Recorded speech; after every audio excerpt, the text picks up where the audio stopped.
SSP दादू इरफान समो फर्ज़न में कोताही ऐं ॾोहनि में मुलवस हुअण जे इल्ज़ाम हेठि 7 पुलिस एहलकारनि ख़िलाफ़ केस दाख़िल करे 15 एहलकारनि खे मुअतल करण जो हुकुम ॾेई छॾियो आहे। SSP दादू इरफान समो प्रेस क्लब ते पहुची सहाफ़ियुनि सां ॻाल्हाईंदे चयो त दादू ज़िले जे शहरियुनि जी जान ऐं माल जो तहफ़ुज़ पुलिस जी ज़िम्मेवारी आहे। बदकिस्मती सां पुलिस में मौजूदु गैर ज़िम्मेवार आफ़ीसरनि ऐं एहलकारनि सबबि शहर में अमन अमान जी सूरत हाल इंतहाई ख़राब आहे। असांजी कोशिश इहा आहे त ज़िला दादू में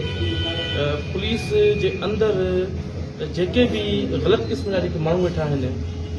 जेके मंशात हुजे, सोशल इविल्स हुजनि, क्राइम हुजे, ॾोहारी हुजनि, उन्हनि सां मिक्सअप आहिनि, उन्हनि जे ख़िलाफ़ सख़्तु टेकडाउन स्टार्ट करे छॾियो आहे ऐं वधीक बि असां हिनखे सॉर्ट आउट कयूं था। संदसि चवण हो त ज़िले में अमन अमान क़ाइमु करण लाइ हुन न रुॻो ॾोहारियुनि ख़िलाफ़ कार्रवाई शुरू कई आहे, पर ॾोहारियुनि जी पुठ भराई करण ऐं फर्ज़नि जे अदायगी में कोताही कंदड़ एहलकारनि ख़िलाफ़ पिणु सख़्तु कार्रवाई शुरू कई वई आहे। कुझु पुलिस एहलकार अहिड़ा बि आहिनि जिन जी मिली भगत सां ॾोह बि थियनि पिया, ॾोहारनि खे सपोर्ट बि मिले पई, ॾोहारनि खे उन्हनि रिश्वत जे एवज़ जेके बकासद आहिनि उन्हनि जे एवज़ उन्हनि खे त छॾियो बि वियो आहे। उन्हनि जे ख़िलाफ़ असां हिकिड़ी FIR बि दर्ज कराई आहे जिन में 7 ॼणा आहिनि जेके CIA जा आहिनि, स्टाफ जा माण्हू ऐं कुझु जेका रूटीन जेका थाणे जी पुलिस आहे त उहे PS मेयर ते A सेक्शन ते उहा FIR बि कराई आहे।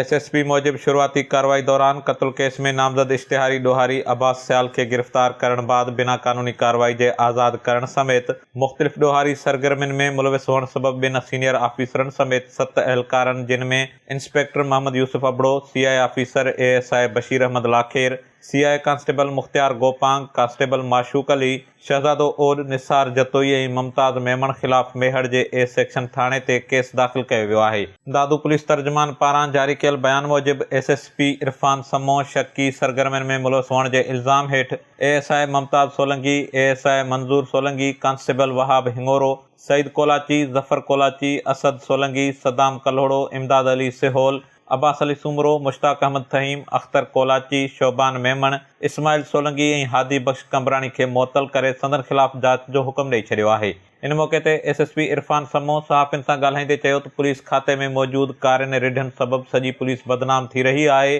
गैर कानूनी ऐं ॾोहारी सरगर्मियुनि में मुलविस अहिड़ियुनि कारियुनि रिढनि खे कंहिं बि सूरत में माफ़ न कयो वेंदो। हुन चयो त पुलिस आफ़ीसरनि तोड़े एहलकारनि जे एहतसाब सां ई खाते में बहितरी आणे सघिजे थी। सपोर्ट कनि था त उनमें सां काफ़ी अहिड़ी जेके क़िस्म जूं जेके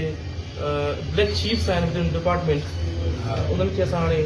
सॉर्ट आउट करणु शुरू कयो आहे। उन मां कोई 12 जे लॻभॻि जेके पुलिस ऑफिसर्स आहिनि उनखे असां सस्पेंड बि कयो आहे। HSTV न्यूज़ दादू।